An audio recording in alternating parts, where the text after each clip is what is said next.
8-এর কাছাকাছি পার্সেন্ট লোক কথা বলে। তাহলে 8-এর কাছাকাছি যদি কথা বলে, তাহলে 82% লোককে উর্দু শেখাতে যাওয়ার যে পরিশ্রমের কাজ, কটা প্রজন্ম লাগবে তার ঠিক নেই। গ্রামে গঞ্জে অতি মহল্লায় শেখাতে গেলে তার 54% যেটা শিখে রেখেছে, বাকিদের অফিসিয়াল হওয়া উচিত ছিল নাকি? এটা কোনো বিপদ আছে? থাকা উচিত না।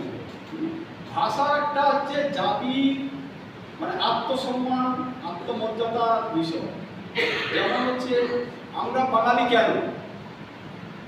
বাংলা ভাষা ওড়িয়া কাকে বলে? যে ওড়িয়া ভাষায় কথা বলে, হ্যাঁ, যে মালায়ালাম ভাষা তাকে মালায়ালাম বলি আমরা, তামিল ভাষায় কথা বলি।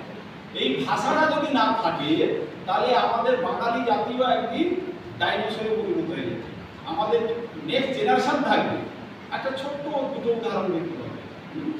মেদিনীপুর জেলাটা যেটা মুঘল পিরিয়ডে ছিল উড়িষ্যার সঙ্গে, ব্রিটিশ আমলে ছিল যখন বাংলা, মাদ্রাজ এবং বম্বের তিনটে প্রেসিডেন্ট ছিল, বিভাজনে মেদিনীপুর চলে এলো কোথায়? ওরা ঢুকিয়ে দিল বাংলার মধ্যে। তাহলে আজকে যদি সেই মুঘল আমাদের মতো মেদিনীপুর যদি উড়িষ্যার মধ্যে থাকতো, তাহলে ওদের কি হতো? ওড়িয়া।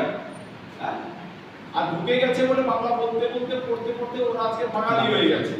হ্যাঁ, 52-56 সালে যদি মানভূম আন্দোলন না হতো বাঙালিদের, তাহলে পুরুলিয়ার লোককে আছে কি বলতাম? বিহারি। আজকে পুরুলিয়ার লোককে আমরা বিহারি বলি, বাঙালি বলি। হ্যাঁ, তার মানে কি?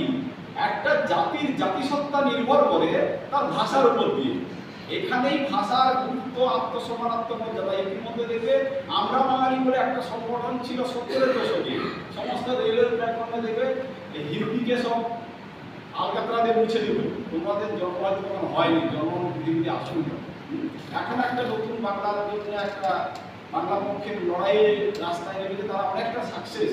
হ্যাঁ, তাহলে সেই জাতিটা তো বিলুপ্ত হয়ে যাবে।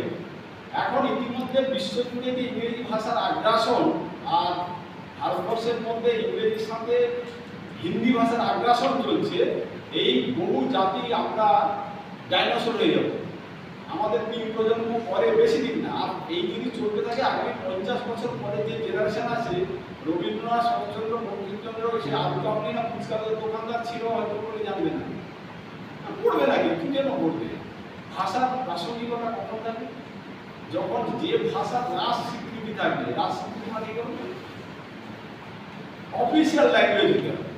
না ওই ভাষা কিন্তু সংস্কৃত তোমাদেরকে চেপে ধরে ফ্রিতে দিলে পড়তে যাবে।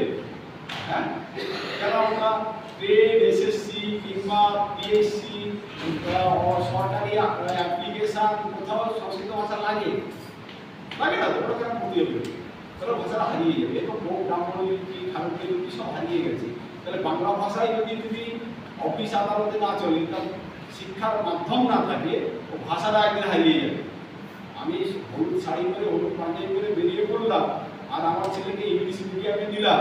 হ্যাঁ, আমার ছেলে বাংলাটা ঠিক আসে না, এই ন্যাকামো জ্যাঠামো করে কোনো লাভ নেই। বলতে বলা ন্যাকামো জ্যাঠামো, মানে আমি খুব বাংলা প্রেমী। হ্যাঁ, আমার ছেলে বাংলাটা ঠিক আসে না। ইতিমধ্যে এবছর কিছু স্কুল উঠে গেছে। তাহলে প্রথম কাজ কি? রাজ্যের মধ্যে যারা বহু ভাষাভাষী দেশ, রাজ্যের মধ্যে তার ভাষাটাই হচ্ছে অফিসিয়াল ল্যাঙ্গুয়েজ। হ্যাঁ, কারণ আমরা যদি ইংলিশে না চিঠি লিখতে পারি, আমাদের স্ট্যাটাস থাকে না। দেখবে লোয়ার ক্লাস লোকেরা আপার ক্লাস লোকদের সাথে ফলো করে। খুব ছোট্ট ছোট্ট উদাহরণ দেখবে অমিতাভ বচ্চন যেমন চুল কাটে, বা শাহরুখ খান যেমন গোলগলা টি শার্টের উপরে শার্টটা পরে, আমি যদি এরকম করে আমাকে শাহরুখ খান মনে হয়, ট্রেনের কমিতে চুলটা আমাকে শাহরুখ খান মনে হয়। হ্যাঁ, তা তো না, শার্ট করে শাহরুখ খান হওয়া যায় না, ওটা কোয়ালিটি। হ্যাঁ, আমি কেক কাটতে মানে ব্রিটিশ হয়ে যাবো, কারণ বাবাকে অনুকরণ করা। হ্যাঁ, দিব্যা ভারতী যে শাড়ি পরেছে, চুড়িদার করেছে, আমি বললে দিব্যা ভারতী হবে, এটা ভাবার জায়গায় এটা মানে লোয়ার ক্লাস লোকেরা হবে, যাদের আত্মসচেতনতা বোধ নেই, তারা ভাবে। তুমি তোমার ভাষায় কথা বলবে, তোমার ভাষায় খাদ্য গ্রহণ করবে, প্রকৃতিগত হবে, তোমার পোশাক করবে, এটাই হচ্ছে প্রথম কাজ।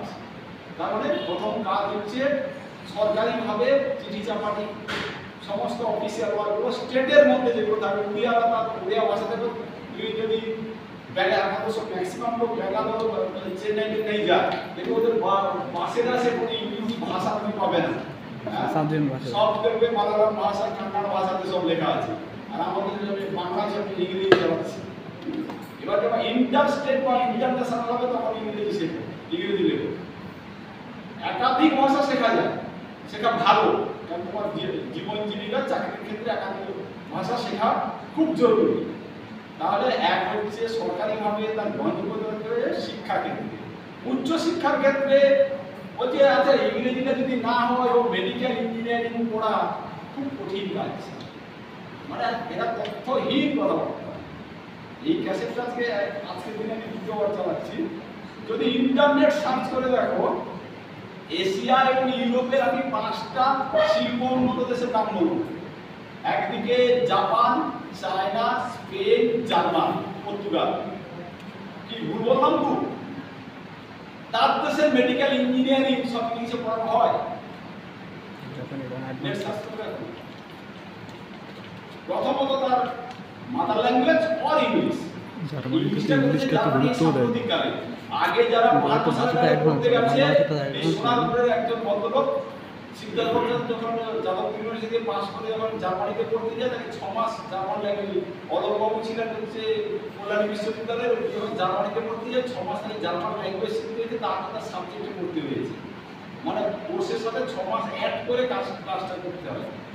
তারপরে তার মাদার ল্যাঙ্গুয়েজ অর ইংলিশ। এই ওয়েস্ট বেঙ্গলে যতজন ডাক্তারি পাস করছে, কতজন কলকাতার বেঙ্গলের বাইরে কত পার্সেন্ট ডাক্তার যা করতে বিদেশে ডাক্তারি করতে? 1% যায়। হ্যাঁ, বাকি তো সব বাংলা পেশেন্ট দেখে।